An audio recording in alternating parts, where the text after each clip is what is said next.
One time for the one time, fair use.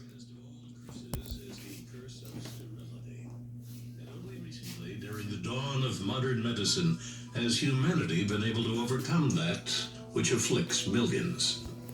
Experiments with what would I become love this show right here. Through the decade. began to take shape in the 1950s. This is how I put everything In the together. 1970s, it was becoming a viable yet highly controversial practice. Many early attempts were done in secret, like the case of Doris Del Zio. In 1973, she became the first American to try IVF, but her procedure was terminated once. The administration at New York's Columbia Presbyterian Hospital found Oh, where I was born at. Meanwhile, in the UK, two pioneers, Doctors Patrick Steptoe and Robert Edwards, continued their work uninterrupted. And in 1978, it would result in the world's first test tube baby. Oh, shit. A beautiful, normal girl. That's how doctors describe the 5-pound, 12-ounce baby born 9 days premature to Leslie Brown, the wife of a British truck driver. It is the first known baby conceived outside its mother's womb. Ain't that something? They named her Louise Joy Brown. I wonder where that baby is now. Born under extraordinary circumstances. Indeed, at birth it came out crying its head off and in very good state, breathing very well. It was a beautiful, normal baby. It's been assessed by our pediatricians, and in fact, although it was taken for a few hours to their special baby care unit, the baby has now been transferred to the mother because it's well enough to be with the mother, as most babies are with mothers in the usual way. It was the beginning of a revolution. That's not funny, but why he had to say that? But it was one that quickly fell under intense legal and ethical scrutiny. Why is The that? Department of Health, Education, and Welfare opened public hearings today. I remember on the this ethical shit. questions involved in test tube human fertilization. A panel heard that more experiments should be performed before attempting to produce a live human birth. Wow.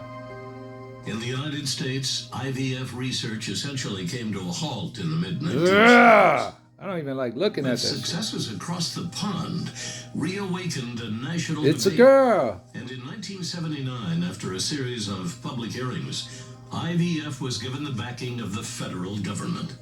Fair use. This is all journalism Jones and his wife, Georgia, and for my university, nation's first my cosmic IVF university, clinic. and my students and The followers. Health Commissioner of Virginia today cleared the way Teachers. for the nation's first So remember, test this tube is baby in clinic. public He acted information. after months of acrimonious debate.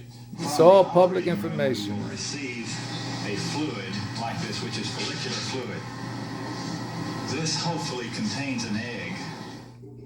Thousands of couples from all Norfolk? over the country reached out to the clinic. I very much would like to be able to feel a baby's first movement. I would like to be able to breastfeed a baby. I just think it's a part of being a woman. But the clinic settled on a select few. Only women without fallopian tubes and under the age of 35 were allowed to participate. And out of that bunch, the first 41 attempts would end in failure. But the Joneses persisted. And on December 28th, 1981, they welcomed their first success. 1981. Mother and daughter are doing fine. Weighing 5 pounds, 12 ounces, Elizabeth Jordan Carr was delivered by cesarean section at the Norfolk General Hospital. Born as America's first test tube baby. She is I remember they used to say that as a joke, but as a kid, I didn't know that that was Motion is very smooth. like actually I'm confident that her nervous system is perfectly normal, and she's what one was of the type happening. of infants that will transmit love and get a loving response. And this is from throughout the her parents. decades.